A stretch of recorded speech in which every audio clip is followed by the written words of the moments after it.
नमस्कार दोस्तों स्वागत है आप सबका आपका अपना यूट्यूब चैनल सूरज शाहदेव में। मैं हूं सूरज शाहदेव। दोस्तों आज इस वीडियो के माध्यम से हम बात करने वाले हैं मधुपुर उपचुनाव के बारे में। जी आज 17 अप्रैल है और आज मधुपुर का उपचुनाव संपन्न हो चुका है। प्राप्त रिपोर्ट के अनुसार अगर हम 5 बजे तक की बात करें तो 5 बजे तक 76.61% की मतदान हो चुकी थी। आपको ज्ञात हो कि मधुपुर में जो उपचुनाव के जो विधानसभा क्षेत्र में जो मतदाताओं की संख्या है वो 3,22,090 टोटल मतदाता वहाँ पर हैं और जो बूथों की संख्या है वो 487। एक्चुअल में वहाँ पर 409 बूथ हैं, लेकिन कोविड-19 की प्रकोप को देखते हुए वहाँ पर 78 बूथ एक्स्ट्रा बनाए गए थे ताकि किसी भी बूथ पर बहुत ज़्यादा भीड़ भाड़ ना हो। इस तरह से 409 प्लस 78 का कुल टोटल जोड़ते हैं तो 487 बूथ वहाँ पर बनाए गए थे। इस बार के चुनाव में वहाँ पर सुरक्षा को ध्यान में रखते हुए वहाँ पर पूरी तरीके से केंद्रीय बल पर नियुक्ति की गई थी। वहाँ पर लगभग 22 कंपनी पारामिलिट्री वहाँ पर नियुक्त की गई थी। क्योंकि वहाँ पर टोटल जो 487 बूथ थे उनमें से 164 बूथ को अति संवेदनशील चिन्हित किया गया था, वहीं 226 बूथों को संवेदनशील से चिन्हित किया गया था और 97 बूथ ऐसे थे जिसे सामान्य घोषित किया गया था।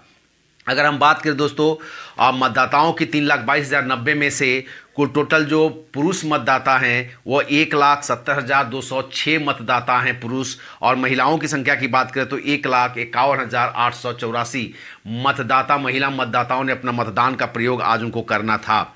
वहीं पर बात करें इस बार जो मधुपुर उपचुनाव में जो देखा गया है वो देखा गया दोस्तों वहाँ पर 3 ऐसे बूथ थे। बूथ नंबर 215, 216, 277 बूथ को पिंक बूथ यानी कि वहाँ पर पिंक कलर से वहाँ टेबल क्लॉथ, टेबल, बैलून उलून जितने भी थे वहाँ पर पिंक कलर से उसको सजाया गया था ताकि महिलाओं को आकर्षित करने के लिए इसको महिलाओं के स्पेशल बूथ बनाए गए थे ताकि महिला वहाँ पर बिना भय का, बिना लाज शर्म का वहाँ पर आकर के अपना मतदान का प्रयोग करें और महिलाओं में वोटिंग के प्रति एक जागरूकता बढ़ाने के लिए इस बार 3 बूथ को पिंक बूथ बनाया गया था।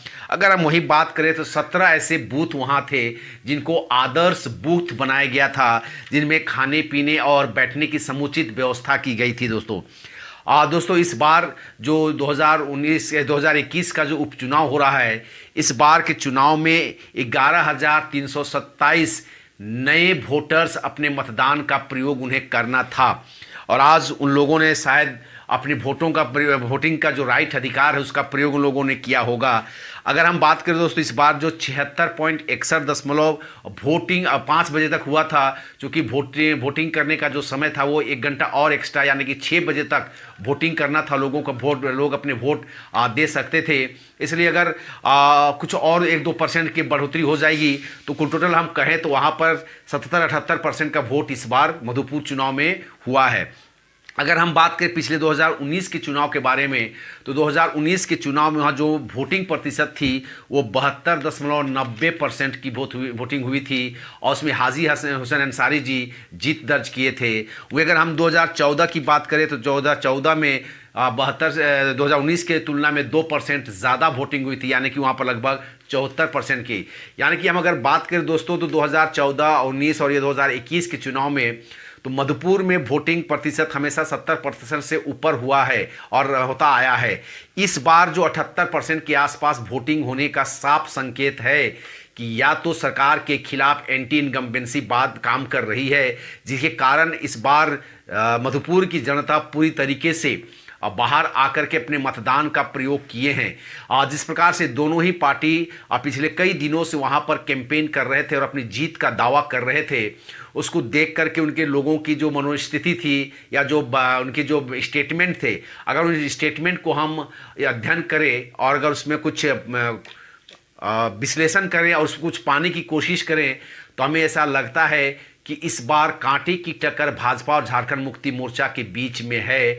बाकी 4 उम्मीदवार जो निर्दलीय हैं उनकी कोई वहाँ पर बहुत ज़्यादा खास बात नोटिस नहीं किया गया है, ना ही उनका बहुत ज़्यादा प्रचार प्रसार देखा गया है, ना ही लोगों को उनके बारे में बातें करते हुए देखा गया है। इस बार का टक्कर पूरी तरीके से गंगा नारायण सिंह और हफीजुल हसन अंसारी के बीच में जोरदार टक्कर होने की उम्मीद है दोस्तों।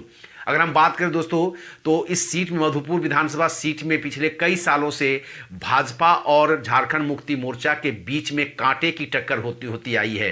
अगर हम 2019 की बात करें तो 2019 में भाजपा और जेएमएम के ही प्रथम और द्वितीय में रहे थे, जहां राज परिवार जी को 65,000 के आसपास वोट मिला था, तो वही हाजी हुसैन अंसारी जी को लगभग 85,000 वोट मिला था। वहीं तीसरे स्थान पर थे वहां पर गंगा नारायण सिंह, जो इस बार भाजपा के उम्मीदवार बनाए गए हैं। वही अगर हम 2014 की बात करें दोस्तों तो 2014 में तीसरे स्थान पर झारखंड विकास मोर्चा के कैंडिडेट सहीम खान थे, जो 25,000 वोट ला करके सबको चौंकाए थे और वो तीसरे स्थान पर थे। और इस बार झारखंड विकास मोर्चा का विलय भाजपा में हो गया है, यानी कि जो वोट सहीम खान को या झारखंड विकास मोर्चा की ओर गया था, वो कहीं ना कहीं इस बार गोलबंद पूरी तरीके से भाजपा की ओर देखने को मिल रहा है। तो अगर हम बात करें कि तो भाजपा का वोट प्रतिशत, आजसू पार्टी का वोट प्रतिशत और झारखंड विकास मोर्चा का वोट प्रतिशत, ये तीनों ही वोट प्रतिशत को अगर हम वहां जोड़ दें तो ऐसा प्रतीत होता है कि गंगा नारायण जी बहुत आसानी से सीट को जीत सकते हैं।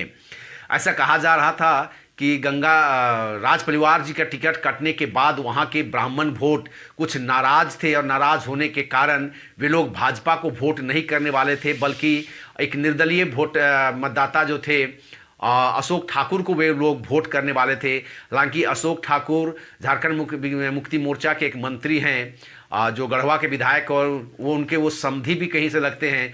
उनके साथ वो जाकर के वो मिले भी थे, उनसे बातें भी कहे थे, लेकिन उनका वहाँ जाना, उनसे मिलना कहीं ना कहीं ब्राह्मण वोटों के बीच में एक संदेश देने का काम किया है कि कहीं ना कहीं अशोक ठाकुर जी झारखंड मुक्ति मोर्चा के ही एक उम्मीदवार खड़े किए गए हैं, ताकि ब्राह्मण वोट को काटा जा सके और भाजपा को रोका जा सके। और बहुत जल्द भाजपा ने इसे आग की तरह ब्राह्मणों के बीच में फैलाया और ब्राह्मणों को भी ये समझ में आया, जिसके कारण जो डर था कि भाजपा ब्राह्मण का वोट भाजपा से कट सकता था, वो बाद में धीरे धीरे गोलबंद होकर के कहीं ना कहीं भाजपा के ही पक्ष में वो वोट वहाँ पर गया है। बाबूलाल मरांडी जी के उपस्थिति के कारण इस बार कहीं ना कहीं जो मधुपुर विधानसभा क्षेत्र में लगभग 12% के आसपास आदिवासी वोटर हैं, वो कहीं ना कहीं वहाँ पर बटते हुए नजर आया है। यानी कि अगर कुछ वोट अगर झारखंड मुक्ति मोर्चा को मिलेगा तो बाबूलाल मरांडी जी के नाम पर भी आदिवासियों का वोट जो है वो कहीं ना कहीं गंगा नारायण जी के पक्ष में जाएगा। वहीं अगर हम बात करें एससी, जो लगभग 11% के आसपास वहाँ पर हैं, वो मतदाता, चूंकि एससी मतदाता वहाँ मुस्लिमों से कुछ नाराज थे। वहाँ पर एक घटना घट गई थी कि कुछ एससी के घरों को या जगह ज़मीन को कुछ मुस्लिम वहाँ पर छीनने का काम कर रहे थे, जो एक जंगल की आग की तरह बहुत जल्दी मधुपुर में भी फैल गया। और वहाँ पर भी एससी मतदाता जो हैं वो कहीं ना कहीं एक तरफा गोलबंद होकर के भाजपा के पक्ष में जाते हुए देखे गए हैं। अगर हम बात करें जादव वोटर्स की, तो जादव वोटर पिछले 2019 के चुनाव में वो कहीं ना कहीं गंगा नारायण सिंह के साथ गया था, लेकिन इस बार जादव वोटर को झारखंड मुक्ति मोर्चा अपने पाले में लाने के लिए तेजस्वी यादव जी का भी एक कार्यक्रम वहाँ पर किया था। तेजस्वी यादव ने 2-3 प्रखंडों वहाँ पर वो कार्यक्रम भी किए थे, सभा को संबोधित भी किया था। लेकिन तेजस्वी यादव का जो चलती है यादवों के बीच में, वो कहीं ना कहीं बिहार में है। झारखंड में लालू प्रसाद या तेजस्वी यादव का यादवों के बीच में बहुत ज़्यादा चलती नहीं है। यादव लोग उसको बहुत ज़्यादा पक्ष में मतदान, ज़्यादा आरजेडी के पक्ष में मतदान नहीं करते हैं। और झारखंड के जो यादव मतदाता हो कहीं ना कहीं भाजपा की तरफ झुके हुए नज़र आते हैं।